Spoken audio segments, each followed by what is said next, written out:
সন্ধিয়া প্ৰায় 8:20 8:10 বজাত বৰপথাৰ পৰা জামুগুৰি আৰু বৰপথাৰ যিটো সংযোগী পথ সেই পথটোত মানে জামুগুৰিৰ ফালৰ পৰা এজন ব্যক্তি আহি আছিলে।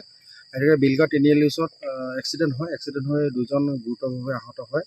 বৰ্তমান এতিয়া 108 তেখেতলোকক লৈ গৈছে। আৰু লৈ যোৱাৰ পিছত এটা কথা কওঁ, বেলিগাঁও কোনফালে নিছে এতিয়া বৰপথাৰলৈ লৈ গৈছে। বৰপথাৰ চিকিৎসালয়লৈ লৈ গৈছে, ক্ষুদ্ৰ চিকিৎসালয়লৈ লৈ গৈছে। কিন্তু এটা কথা কওঁ, বৰপথাৰ জামুগুৰি ৰাস্তাত যিসকল উদন্ত যুৱক, একদম সৰু ল'ৰা মদ খাই আহিছে, পূৰা মদ খাই ফিটিং হৈ আছে, কিন্তু মাদক দ্ৰব্য সেৱন কৰি আহিছে। এটা কথা কওঁ যে যিসকলে বাইক চলায় মদটো সেৱনটো কম কৰিব লাগে, মাদক দ্ৰব্যৰ সেৱনটো কম কৰিব লাগে।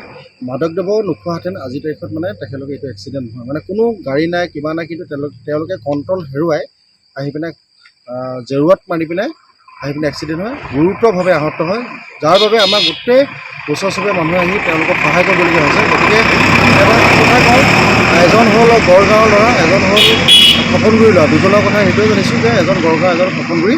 তেখেতলোকে মাদক দ্ৰব্য সেৱন কৰাৰ কাৰণে আজি এইটো দুৰ্ঘটনা ঘটিছে। দুজন আছিলে। গতিকে যিসকল ব্যক্তিয়ে বাইক চলায় তেখেতলোকে এটা কথা অনুৰোধ জনাওঁ যে তেখেতলোকে মাদক দ্ৰব্য সেৱন কৰি পিনে স্পীডত হওক বা কণ্ট্ৰল নোহোৱাকৈ মানে বাইক চলাব নালাগে। গতিকে আজি এই আপোনালোকৰ নিউজ চেনেলৰ যোগেদি এটা কথা কওঁ, আমাৰ এই ৰাস্তাটো বৰপথাৰ জামুগুৰি ৰাস্তাটো বহুত সৰু ৰাস্তা, যিহেতু ডাবুল ৰাস্তা হয় যদিও দুখন গাড়ী যাব পাৰে যদিও, কিন্তু বহুত গাড়ী ভিৰ। গতিকে যিসকল ব্যক্তিয়ে গাড়ী চলায়, বাইক চলায়, তেখেতলোকে সুস্থ শান্তিৰে আৰু নিজৰ চিন্তাধাৰে নিজে যাতে গতি কৰে তাৰ বাবে আমি আহ্বান জনাম।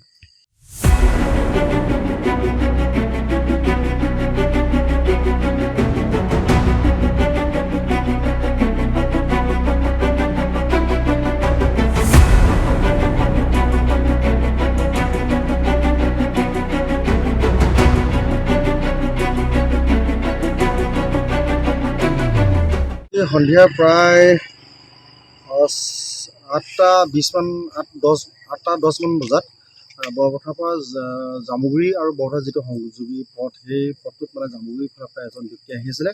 এনেকৈ বিলগা তিনিআলিৰ ওচৰত এক্সিডেণ্ট হৈ দুজন গুৰুতৰভাৱে আহত হয়। বৰ্তমান এতিয়া 108 তেখেতলোকক লৈ গৈছে। আৰু লৈ যোৱাৰ পিছত এটা কথা কওঁ, বেলিগাঁও কোনফালে নিছে এতিয়া বৰপথাৰলৈ লৈ গৈছে। বৰপথাৰ চিকিৎসালয়লৈ লৈ গৈছে, ক্ষুদ্ৰ চিকিৎসালয়লৈ লৈ গৈছে। কিন্তু এটা কথা কওঁ, বৰপথাৰ জামুগুৰি ৰাস্তাত যিসকল উদন্ত যুৱক, যিকোনো খবৰৰ বাবে যোগাযোগ কৰক 7090173330 অথবা 7099017990 নম্বৰত।